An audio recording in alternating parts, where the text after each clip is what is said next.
Actuellement, nous sommes des lycéens au pôle des arts graphiques, la Joliverie à Nantes, en première bac pro artisanat et métiers d'art, option communication visuelle et plurimédia. Mais pour faire plus simple, on est en communication visuelle. On a réussi à entrer grâce à notre motivation et aussi pour certains grâce à leur book. Notre formation dure 3 ans avec 2 diplômes à la clé, le BEP et le bac. On peut ensuite continuer nos études en faisant un BTS par exemple, pour devenir graphiste, illustrateur, web designer. Même si on peut directement commencer à travailler après un bac pro. D'autres personnes de ma classe vont vous expliquer les principaux cours que nous avons en matière pro.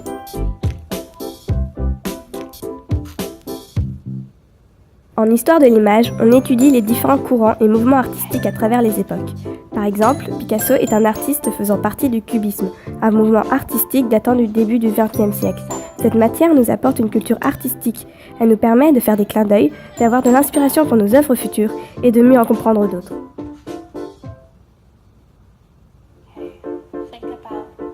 Pendant nos cours de projet d'art appliqué, on apprend différentes techniques de dessin comme la peinture, les feutres à alcool, la mise au carreau et plein d'autres choses. On y apprend aussi l'observation, l'analyse et la mise en forme d'un projet d'art.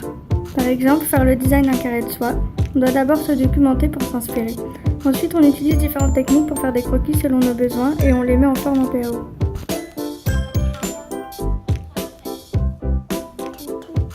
La PAO, c'est la publication assistée par ordinateur des documents qu'on met en page et destinés à l'impression. Par exemple des affiches, des flyers ou des dépliants. Pour ça, on apprend à utiliser plusieurs logiciels. Photoshop pour les retouches photos et les photomontages, Illustrator pour faire des dessins vectoriels et le logiciel de mise en page InDesign. On fait aussi de la technologie où on apprend les différentes étapes de la chaîne graphique, les règles typographiques et le vocabulaire d'impression.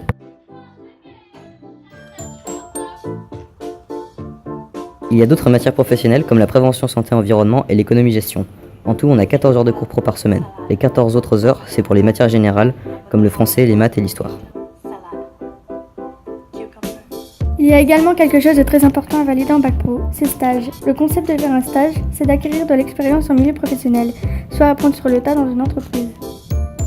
On recherche souvent nos stages dans des imprimeries possédant un studio graphique, dans des agences de communication ou dans des entreprises possédant leur propre réseau de communication.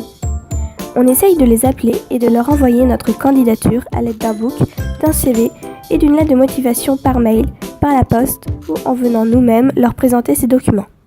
En tout, on a 22 semaines de stage réparties sur nos 3 ans de formation. Et n'oubliez pas, faire un bac pro, c'est l'idéal si vous souhaitez vous familiariser au plus tôt avec un métier qui vous plaît. Les stages sont vraiment concrets et très enrichissants.